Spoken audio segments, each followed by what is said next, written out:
You wake up on a random Tuesday and you tell yourself, honestly, today I'm going to be good. No delivery apps, no just browsing, no little rewards for making it through the day. And then it happens. You have a long meeting that should have been an email. Your brain feels cooked by 2:17 p.m. You open your phone for 1 second, just to check something, and suddenly you're staring at a cart, a hoodie you don't need, a kitchen gadget that promises to change your mornings, a $30 water bottle that somehow looks like the kind of person you want to be. And the weirdest part is, you're not even excited. It's not joy, it's more like relief. Like your nervous system just found an exit. You click buy, and later that night, when the day gets quiet, you feel that small, familiar weight in your chest. Not guilt exactly, more like confusion. Because you're not irresponsible. You're not bad with money. You're not even that impulsive in other parts of your life. So why do unnecessary purchases keep happening? My name is Dr. Alex Cartel. I'm an economics professor, and I spend a lot of time thinking about the psychology behind unnecessary purchases and how it affects you.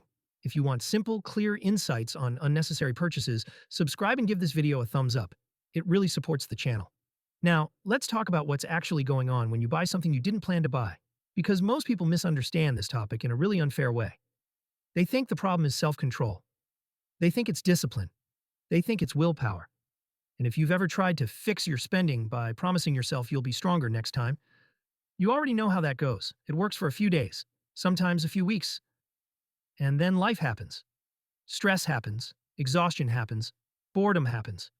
And suddenly you're back in the same loop, asking yourself why you can't just be normal about money. But here's the reframe that changes everything. Unnecessary purchases are rarely about the thing you're buying. They're usually about what you're trying to feel, or what you're trying not to feel.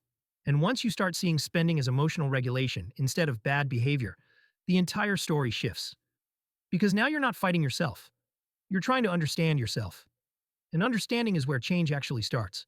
Let me paint a picture that a lot of people recognize. You work hard. You're doing what you're supposed to do. You pay your rent or your mortgage. You handle your responsibilities. You show up for people. You try to be an adult.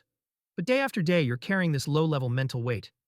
Maybe it's financial pressure, even if you're not in a crisis. The kind of pressure that comes from knowing your savings isn't where you want it to be.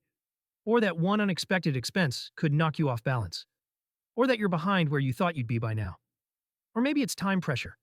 The feeling that the weeks are moving faster than you are. That you're always behind. That you're constantly catching up to your own life.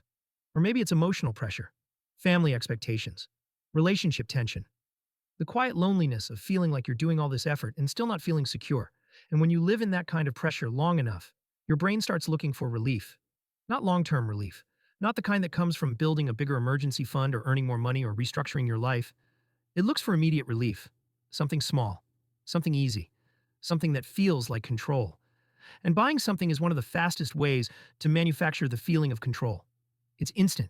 It's concrete. It's a decision you can make right now. And for a moment, just a moment, you go from being a person in a complicated life to being a person who took action. That's the emotional payoff. And your brain remembers it. This is why you can be perfectly rational in the morning and completely different at night. Because the you who makes financial plans isn't the same you who is depleted after a long day. The version of you who says, I'm going to stop spending is operating with energy. The version of you who actually spends is often operating with depletion. And depletion changes the way you choose. When you're tired, stressed, underpaid, overwhelmed, or mentally overloaded, your brain doesn't want to do hard things. It wants to do soothing things. And unnecessary purchases are often a form of self-soothing that's been socially normalized.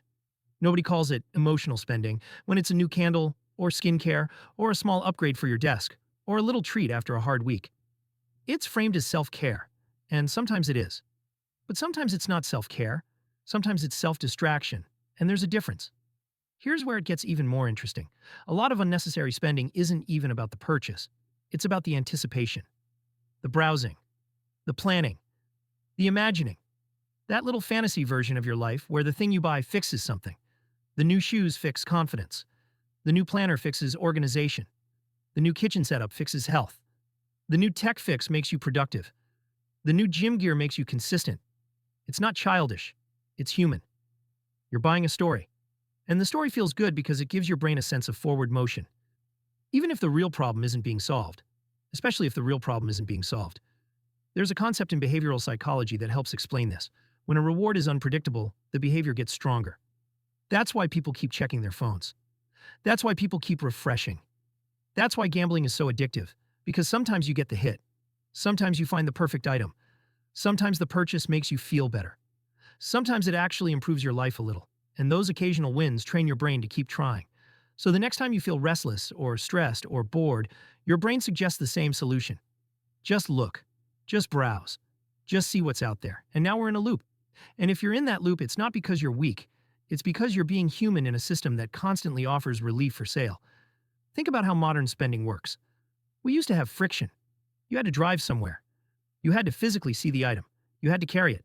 You had to stand in line. You had to pay. You had to feel the money leaving you. Now, you can buy something while standing in your kitchen, half dissociated, while reheating leftovers, with your thumb. The friction is gone. And when friction